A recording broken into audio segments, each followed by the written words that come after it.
আজকের বাংলাদেশ বনাম ইন্ডিয়ার ম্যাচ নিয়ে আমাদের সামনে গুরুত্বপূর্ণ ওয়াজ নসিহত করবেন মাওলানা করিম সাহেব। আরে হারামজাদা আলিমদার, ও হারামজাদা আলিমদার, তোর দিলে কি মরার ভয় নাই রে? তোর দিলে কি মরার ভয় নাই? তুই কি মরবি না? তুই এইটা কি করলি? এইটা কি করলি রে?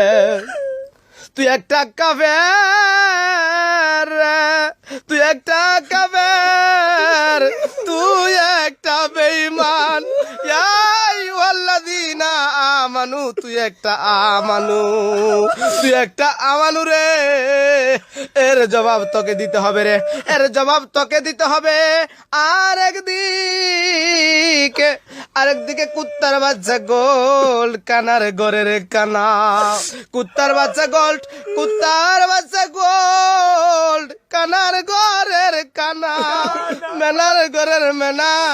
তোর চোখটা কি বাড়িতে রাইখাইছিলি রে? তোর চোখটা কি বাড়িতে রাইখাইছিলি? তোর চোখটা কি কুত্তায় মুইতা দিছে রে? তোর চোখে কি কুত্তা মুইতা দিছিল?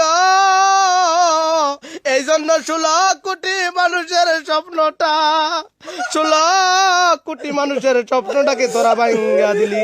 তোরা বেঈমানেরা মিলিয়া, তোরা বেঈমানেরা মিলিয়া রে ইন্ডিয়ার সাথে হাত মিলাইয়া, তোরা বেঈমানেরা নাস্তিকরা মিলিয়া ইন্ডিয়ার সাথে হাত মিলাইয়া আমাদের সেই কাঙ্ক্ষিত স্বপ্নটাকে দুলির সাথ করে দিলি, দুলির সাথ করে দিলি। রোজ কিয়ামতের দিন তোদেরকে ফেরেশতারা, রোজ কিয়ামতের দিন ফেরেশতারা তোদেরকে দরিয়া দরিয়া চোখের মধ্যখানে গরম সীসা ঢেলে দেবে রে, গরম সীসা ঢেলে দিবে। এই জন্য সকলে বলো আমিন।